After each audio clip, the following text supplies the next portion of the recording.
I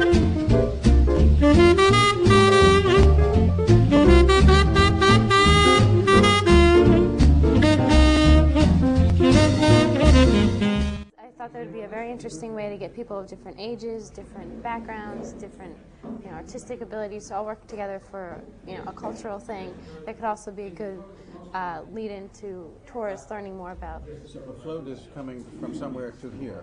No, it's being built here, It's being made in here. The float is built here and going out? It's built in here, exactly. It's sending floats out? Exactly. So this whole sort of direction that's created here is Well, so how that... does it get out the door? Well, it's a really big door. Oh. It's 15 feet tall, actually. So, and the area inside is the whole big area, so there's a lot of room for it to be. So that's the float making. Yes. And sort of my visualization of how this would work is sort of, take however many months to make the float, and on the day that it's, unveiled, people would come and sit along here, and this is a cafe.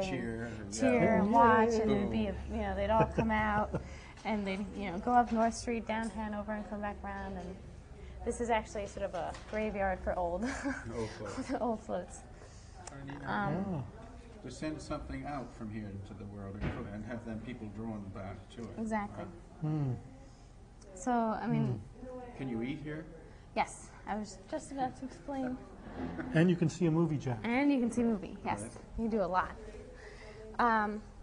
So I was imagining tourists are generally walking from Government Center or Quincy Market type areas, so they'd find themselves on this ramp going up to my building. The sidewalk sort of merges gently, right. So they'd be in there no matter what. Little Carpenter Center. Yes, exactly. Yeah. And they'd find themselves on this first floor. Well, actually, it leads them up to here, which is the museum. So right in here is sort of a museum. And they can look directly into the float-making area. Museum about the float-making, just general North End culture, the arts. And so they could walk actually through where the floats are being made and look down and watch, and come into more museum, which is then connected to the movie theater, and they can go watch Italian cinema, for example.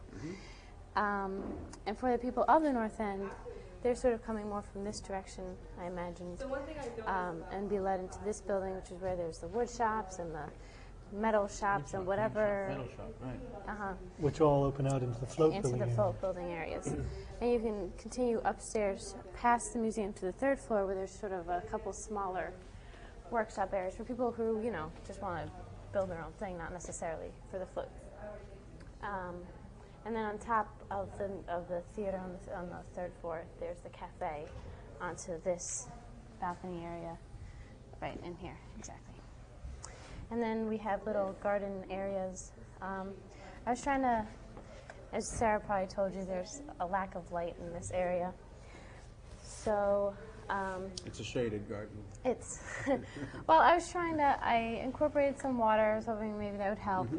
I also the siding for the arts building was actually sort of the reflecting glass. I don't know exactly what it's called. So you wouldn't be able to see it, but it would hopefully be reflecting the light that actually appears. So this wood here is actually glass. And how these came about. Actually, I don't quite know how these exact ones came about. I knew I wanted to, to capture the light that came in. I wanted it to be sort of show that something was special was happening in here. And they're made of translucent material, some copper. They're obviously hung off the building. It seems like they were coming out of this building. Yeah, they were. Yeah, even in my junk model, you can see I was playing with sort of direction of the tourist, direction of the North End, something somewhat normal, and then something happening. So that's not quite as coherent, confluent as this flow. Right. Yeah. This one has something happening, and this one has something coming out of the building. Right. Yes. Now, this, on the other hand, seems to be coming out of this building like this. Right. To me. So you're doing that. Right, yes. And then there's this fellow who didn't make it, but went a long way. Yes. Him, I was actually trying to connect to this street because I was imagining floats coming out and Trying going to to get to Hanover. there. Or if not, they could just come out and go up North Street. But It would have been fun to have it do that. turn the A little corner. bit. Well, to enter there. Yeah. I don't know. I kept debating. The cafe thing would be a better draw for people to drop in and just have a cup of coffee or see somebody in the thing if we're down and there down on there. Yes, that. yes. Or we're down in here or something. Yeah. I think the street level might be a terrific attractor, and then get tables out onto the So there. space. Right out here. Yeah. Maybe right there. Yeah. Yeah. My initial just, Yeah. I was trying to connect art store. What do they need? They need supplies. Right. Well, maybe the yeah, maybe yeah. the art stores up here Yeah, that you bring so people through the whole. Yeah. Or sell food and art supplies. I also like the fact that you have, as Jack has described it, established a very clear relationship to this thing and to this thing. So you've connected yourself to the context. I think you could have connected yourself even more strongly if you had expressed what is there, which we've seen over there as being a dam, and then you could have either related to it or decided not to relate to it. But here I don't know. It's just coming up to the wall and stopping. Right. Could those carry through into whatever this Into- is, or okay. how is that? How is this Penetrate thing? through the slots. Yeah, Oh, yeah. that's true. Yeah. How is this thing generating that thing? Where's this coming Good, from? good. That configuration and then this would be a wonderful connection. Like that. Yeah, that's true. I totally ignored what the And this seems okay to me. I can imagine this stuff being much like this stuff. right. Is that a shop at the bottom here, or This is just a townhouse. just a what? A townhouse. It's It's a just townhouse. a 4-story. An apartment. Yeah. Nothing. This just as a kind of small comment. Sometimes you can make spaces and they're wonderful, and that is, I really like it. But sometimes you have elements that come together and make a space which I don't like to think about. I don't like to think about the space that's just under there. Yeah. Yeah, I was hoping, I don't know, because initially I wanted, this plane to be for the artists that are working in here, and this plane to be for the tourists that are coming out of the movie theater, the cafe. I'm just talking about the Yeah, 2 foot no, high space. yeah, that's exactly. That's one of the which problem only areas. armadillos might be in. Or something. Yeah. Well, I think what you've called attention to, Jack, is her intention of sort of identifying what's tourist space and what is Good. native space, and I think that's good. But I think I wish there was some way that there was a happier way to mingle. Yeah. That's my point. Mingle them. Yeah, I mean, the simple solution I was thinking about was just, the steps up to this one, and you can go across them both. But I just sort of left it as something further to explore. Initially, there was a greater separation, but just in terms of how heights worked out within the floors, and this was getting too high, and that was getting too short, right, so that's how it yeah. ended up. But yeah. I love this thing. It's terrific. When you see this now from here and with its wonderful richness of form, this seems a little bit modest. It hasn't had quite the level of invention Yeah. that this has. But that might be okay. Might be okay. It's kind of like here. This is the modest brother, and this is the poor sister, and this is the. Yeah, I mean, my intention was that you walk along, you don't quite know what you're getting into, and then you're, surprised when you get to this side. And the same thing that sort of is part of the whole, It's restoring the existing, connection of this. fabric, and then it goes into something a little. Probably prudent. I think that's believable. I'm not sure. If I was doing that, I might make it a little more like that, but maybe not. Maybe not. The connection between this building and this building, in terms of circulation, was also very awkward at first, especially because I was keeping it the square and the rectangles. so then until I finally extended this one to sort of not match, but relate back to this one better, to the connection. In terms of Could you tell me why this is yellow and this is not? That's a good question. That's simply because it fell off Oh, on the transport over. okay. So Yes. this So yes, would be this would yellow. be- The right. yellow represents what's indoors. Inside, exactly. Okay. Yeah. Can I just make a couple of comments on your drawings? Yes, please. They're clear. I can understand them and read them. But I think that they could be much more alive. This one I just didn't have time. Well, I'm sure it's time in every case. I like beginning to see people here and Yeah. cars and understanding that.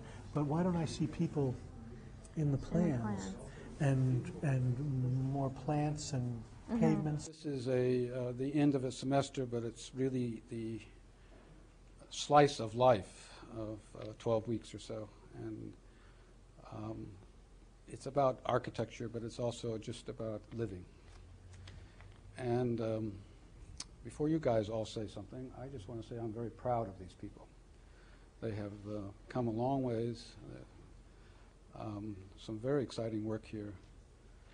But as I said earlier, particularly in these times, what I find the most exciting thing is that they're good citizens of the world. They're sensitive to each other, and they've been a group. If you go into that studio, it vibrates, not only with beetles, but with activity and energy. And that's a lot.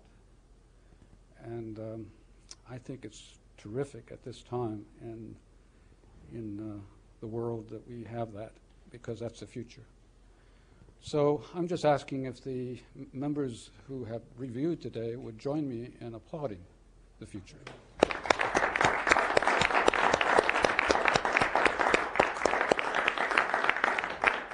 This is the time of the year that I give out some awards. And these awards that I give out are going to become more and more important as the years go by, because they're rapidly becoming antiques. And I will give them out forever. There are 3 awards that is given out each year. There is the 314 Pencil Lead Award, which is given to students who have drawn a lot, drawn well, beautifully, etc. There is the X-Acto Knife Aluminum Award, who's given to students who have cut up a lot of things, or cut their fingers, or done an outstanding job. And there's the Yellow Trace, this is not right, by the way, there's the Yellow Trace, this is buff, Yellow Trace Golden Trace Award for a student who's used the most paper and has drawn the most. This year was very difficult because there were so many people that I split the awards. And so for the first award, which is the Lead Pencil Award, it goes to 2 people this year, and that is Stephanie and Kelly Gibson. There's Kelly.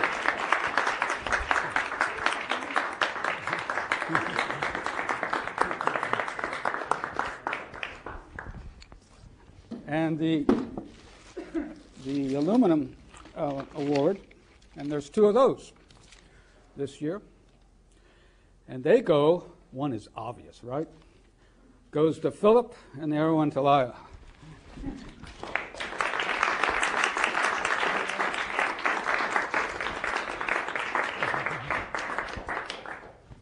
And the Gold Trace Award this year, there are 2 of those also, and they go to Joyce and Sarah.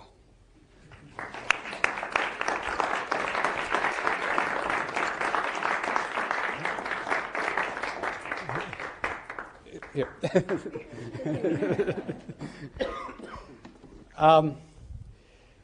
As some of you may know, it's also the time of the year that I do something that I've started 3 or 4 years ago, which I love to do. I give a donation to the library, which I love because I don't have to fill out any forms. I don't have to do any POs. I don't have to talk to anybody.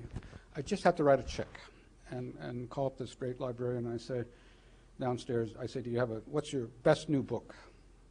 And he tells me. And I buy 2 copies, one which is in the library. I think this is the 4th year that I may have done this, 5th year, I'm not sure. And the other one is given to someone. And the reason for that is that our community, this architectural community, is made up of the faculty, it's made up of the students, but it's also made up of the people that are in this room who are reviewing. And without them, we wouldn't be a better place. It's part of our community. It's a very precious thing that we have, this coming together of outside practitioners, other teachers, and our own teachers. It's a wonderful thing. And the best you can get is a parking ticket, of which Hetty just told me she probably got. And it's outrageous that MIT can't do better than that. But it's very, very important for the education of people to hear your voices.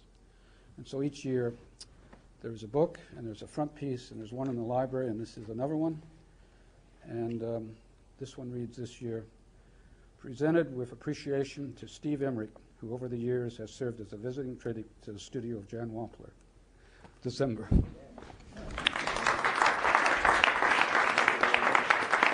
Thank you. You dropped it.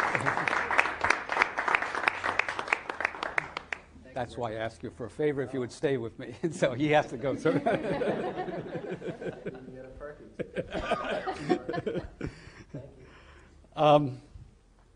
Well, if people have some remarks that they'd like to say, I think the students are still awake. Philip, are you awake? Yes, you are. We'd like to hear.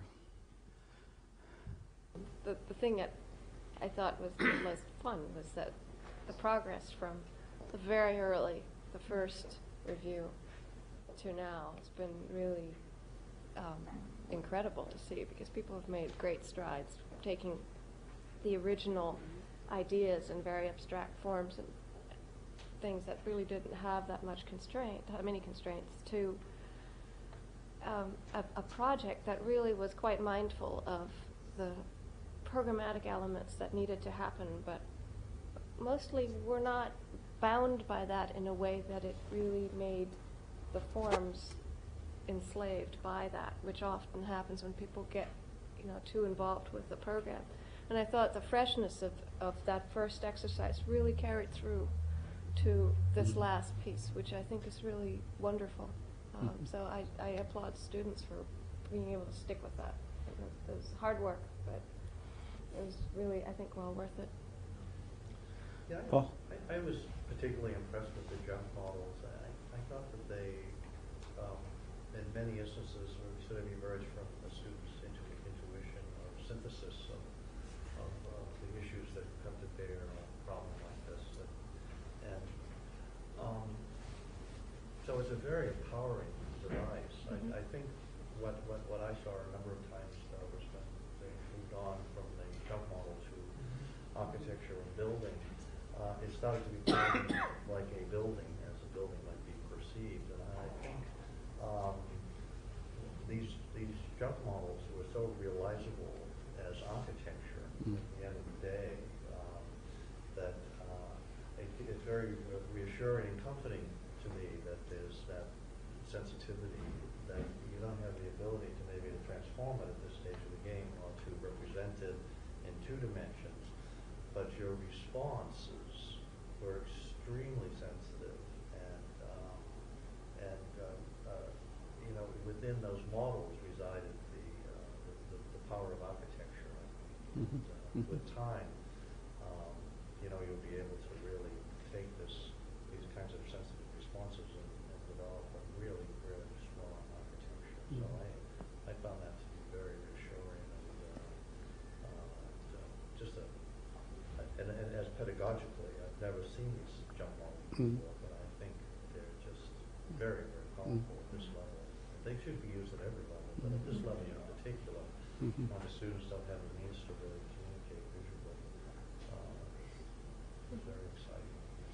It reminds me that I will never show my level 1 work to anyone, the work that we see here. I find that this chunk model process, which is I think one of the most interesting things for me this semester has been the program and the sort of open-ended nature of it. I think one of the strengths of that is that it's enabled some of you to latch on to things which may seem outlandish at the get-go, but they're things that you're really personally invested in. And it's led to you getting very excited about your project and developing some really terrific things. I think for some of you, the open-ended nature of it might have been something of a trap.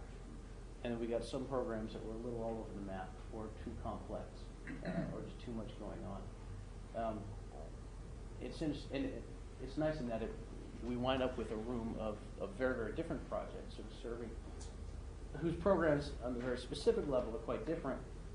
It's interesting, the thing that unites them all is sort of the values that you lay out in the beginning, which is that it's in the community, it's of the community, it's a place to pull people together. It is fun to see that worked out and explored in so many different directions, both in the specificity of what goes on there and how they're built and in the form that they take. Really tremendous work throughout. One of the very best studios I've seen. You all should be very proud. I'd just like to echo the diversity of projects, given the same site, the same sort of constraints, was quite wonderful to see. I've seen those on the other sites, and you choose different rooftops, and you get different solutions because of those locations, and you realize what it means to be in different places. But being in the same place and then choosing something that is hopefully a passion of yours or an interest of yours, is something that you begin to see as being necessary for the North End. Leads to those different solutions, and the diversity of that makes it very rich because you can learn from each other's kind of different explorations. I think if we've worked and looked at each other's stuff and presented each other's work at different levels, that can only sort of enrich this process, which I think is terrific. I mean, I just want to support the assemblage models.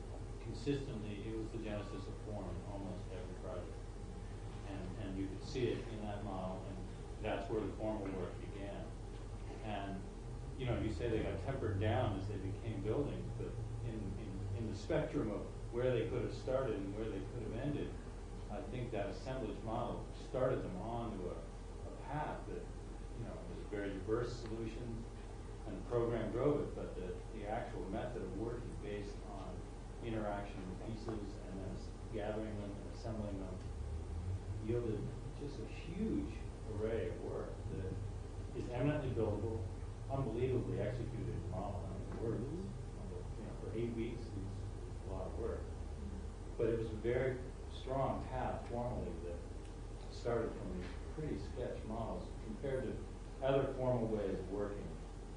It really stands out in the result.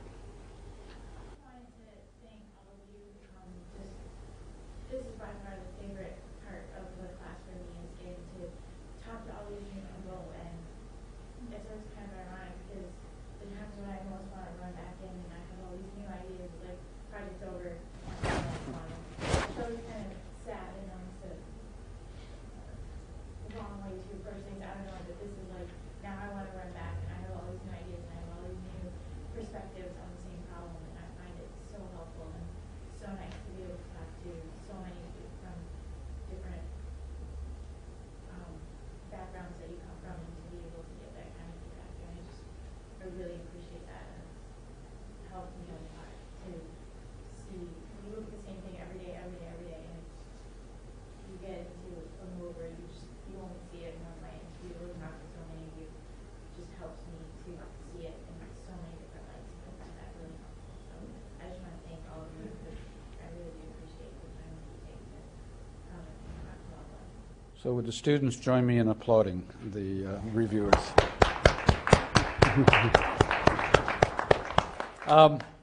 Well, I'm going to miss all you guys. I would like to take you all to Berkeley with me, and also all the reviewers, the whole team. Let's just go. It's warmer, and it's nicer climate, and beautiful campus.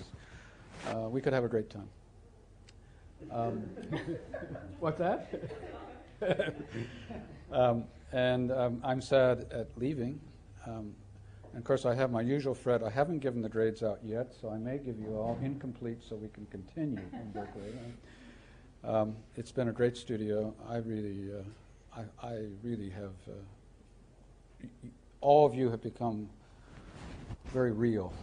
You're all very, very strong people. And again, I just want to say thank you. It means a lot to me.